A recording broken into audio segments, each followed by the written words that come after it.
17. Kemana Tari? Sepanjang perjalanan menuju rumah, hati ini tidak berhenti untuk memikirkan semua hal tentang Tari. Dulu, dia selalu menyambutku dengan senyuman penuh semangat. Namun sekarang, semua itu sudah menjadi kenangan yang tidak mungkin bisa terlupakan karena dia selalu berusaha menjauh dariku.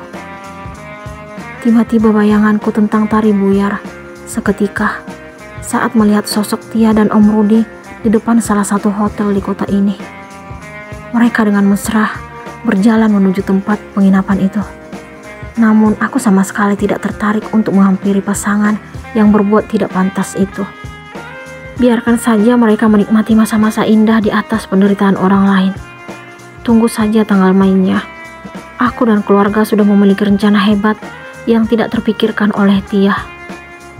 Oma tidak pernah terima perbuatan Tia yang ingin menghancurkan kehidupan rumah tangga anak dan menantunya. Tante Widi seorang istri yang sangat setia dan perhatian kepada suami dan keluarga. Sifat dan sikapnya tidak jauh berbeda dengan Tari. Namun selama ini, aku seolah-olah tidak menyadari sisi baik yang Tari tunjukkan, karena niatku hanya untuk balas dendam dan menyakiti dirinya. Setelah tiba di rumah, aku turun dari mobil lalu membuka pintu. Hari ini aku sengaja membawa kunci rumah agar tidak merepotkan Tari. Aku akan kembali berbuat baik kepadanya dan berharap agar dia menerimaku seperti dulu lagi.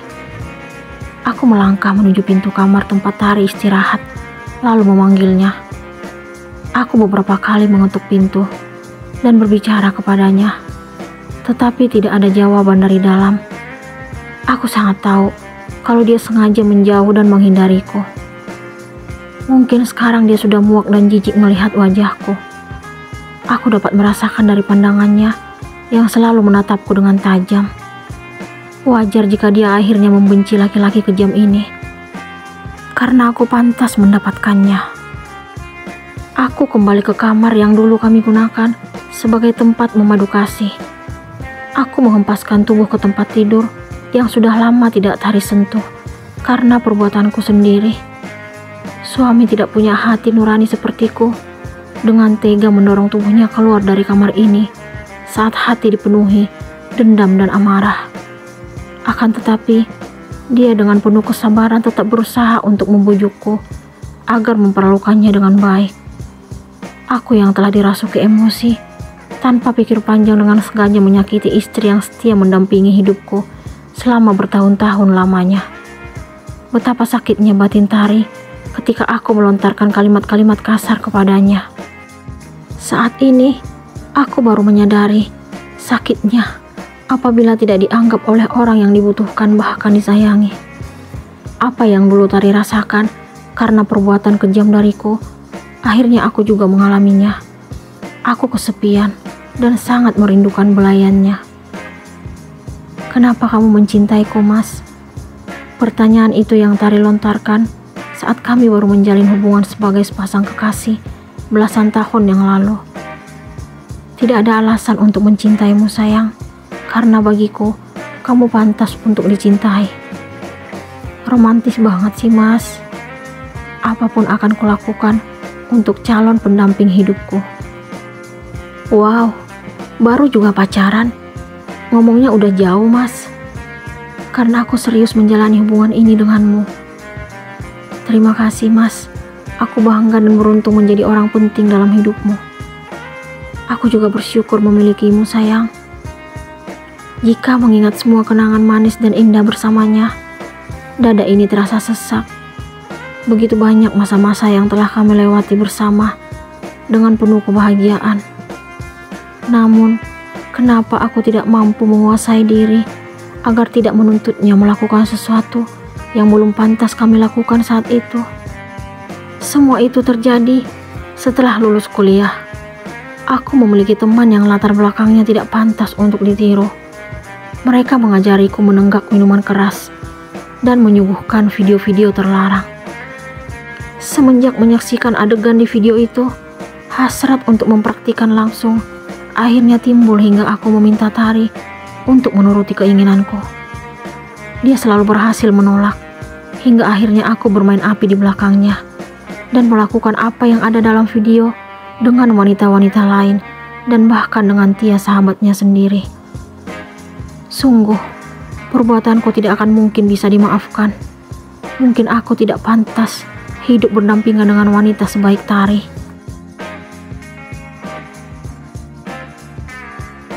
Waktu telah menunjukkan pukul 7:02 WIB pagi. Tapi aku belum melihat Tari pagi ini. Biasanya dia sudah bangun dari subuh. Aku segera menuju pintu kamar kedua di rumah ini, lalu mengetuknya.